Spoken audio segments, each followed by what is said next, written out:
Hello दोस्तों, तो इस वीडियो में हम लोग बात करने वाले step by step process of how to clear SBI PO examination.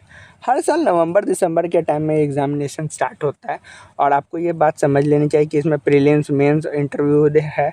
तो ये चीज़ आपको हमेशा प्लान करके रखना होगा कि ये एग्जामिनेशन सब को स्टार्ट करने से पहले कि आपको एग्ज़ाम फर्स्ट टाइम में निकालना है, तो इसका एग्ज़ामिनेशन में हमेशा कम सीट होता है। तो बाकी एग्ज़ामिनेशन जैसे आईबीपीएस पीओ का एग्ज़ाम हो गया, आरआरबी का हो गया, उसमें हमेशा ज़्यादा सीट होती है, तो कंपटीशन उसमें रिलेटिवली कम होगा। एसबीआई में सबसे ज़्यादा कंपटीशन होता है।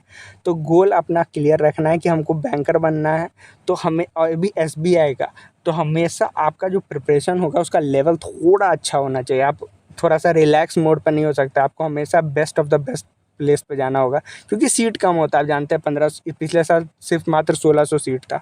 तो आपको हमेशा थोड़ा सा बेहतर होना पड़ेगा, थोड़ा सा लीनिएंट नहीं होना कि हम एसएससी भी दे देंगे साथ में रेलवे भी दे देंगे, इस तरह से नहीं प्लान करना होगा। इसके लिए थोड़ा बेटर प्लान करके चलिएगा तो अपना गोल यदि आपका क्लियर होगा तो डेफिनेटली आपको सक्सेस मिलने का चांस हमेशा अच्छा होगा।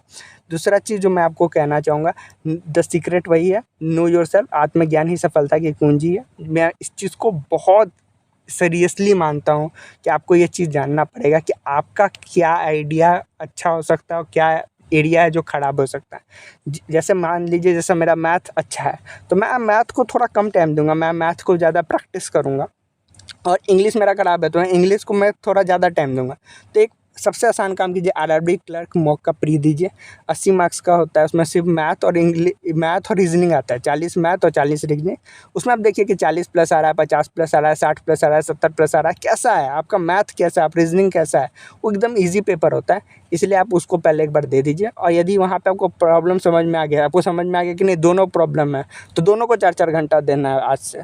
यदि दोनों में से यदि मेरा मैथ थोड़ा अच्छा है, मैं रीजनिंग में फंस रहा हूँ, तो वहाँ पर रीजनिंग में हम ज़्यादा प्रैक्टिस करेंगे, है कि नहीं। तो ये चीज़ इंपॉर्टेंट है और ये चीज़ यदि आप समझ लीजिएगा तो आप बहुत बड़े कंपटीशन से आगे चले जाएगा। अभी भी बहुत सारे दोस्त हैं मेरे, वो इसी में कंफ्यूज हैं कि उनका मैथ अच्छा है कि रीजनिंग अच्छा है।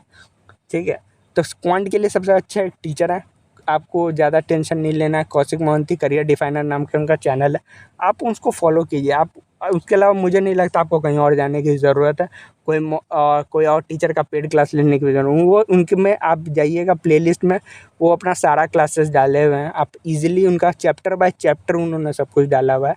और हमेशा रेगुलर एग्ज़ाम के लिए इससे पहले वो टेस्ट भी लेकर आते हैं, लगातार उनका वीडियोज़ आते रहता है।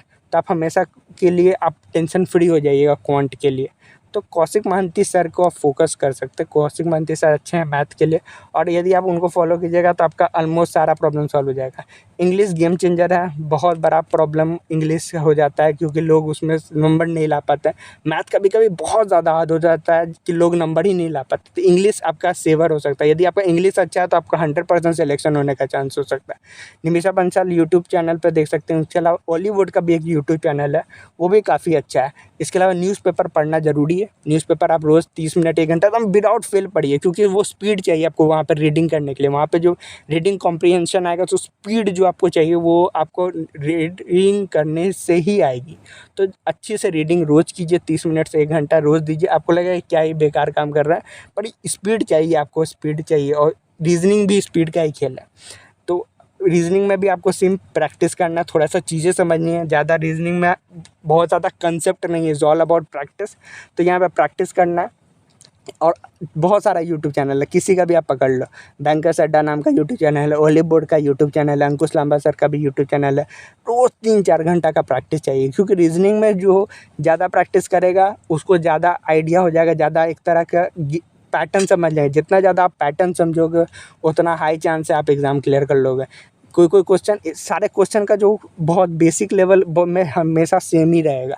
तो जितना पैटर्न आप बनाओगे उतना ज़्यादा पैटर्न आपके दिमाग में रहेगा, उतना ज़्यादा हाई चांस है कि आप वो रीजनिंग के क्वेश्चन को क्रैक कर लोगे। अदरवाइज़ आप उसमें फंसोगे और टाइम वेस्ट करोगे। तो हमेशा ये सोचना है कि हम ज़्यादा से ज़्यादा प्रैक्टिस करें। जनरल अवेयरनेस में आपको बस 1 घंटा देना है, आप चाहें तो। मैं जिनको फॉलो करता था वो है कुश सर, अभी वो यस ऑफिसर नाम के यूट्यूब चैनल पर उनका फ्री क्लासेस है। कोई भी पेड क्लासेस आपको लेने की ज़रूरत नहीं है, आप उनको बस फॉलो करो। 1 घंटा का उन क्लास लेते हैं, आप उनका वीडियो देखो। उसके अलावा मैगज़ीन फ्री में उनको मिल जाती है, तो हर महीने मैगज़ीन भी दे देते हैं, तो आप उनका मैगज़ीन देख सकते हैं। आप इसके अलावा करियर अफेयर्स का भी एक है, तो आप उसका भी देख सकते हैं। आराम से आपको बस थोड़ा प्रैक्टिस करने की चीज़ है, बाकी आपको मेहनत तो करनी होगी एग्जामिनेशन के लिए। पर ये चीज़ है, जनरल अवेयरनेस आपको एक एज देता है। यदि आपको चीज़ें याद हैं तो आप वहाँ पे बहुत जल्दी में बहुत ज़्यादा क्वेश्चन का आंसर बना सकते हैं। कभी कभी क्या होता है ना, मैथ और रीजनिंग काफ़ी हार्ड हो जाता है, तो वहाँ पे इंग्लिश और जीके ही गेम सेवर हो जाता है।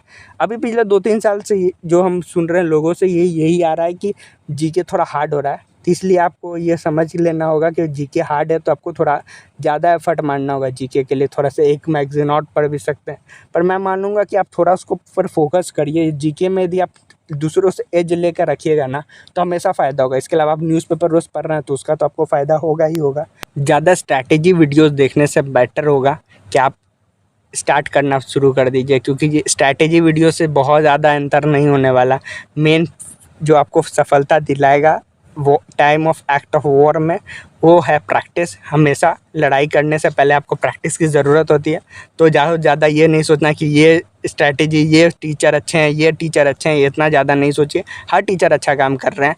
आपको जो समझ में आता है ज़रूर से ज़रूर आप किसी को भी फॉलो कीजिए, पर एटलीस्ट शुरू कीजिए। शुरू करना सबसे ज़्यादा इम्पोर्टेंट है। लास्ट में आप ज़रूर सही जगह पे पहुंच ही जाएंगे। Thanks for watching.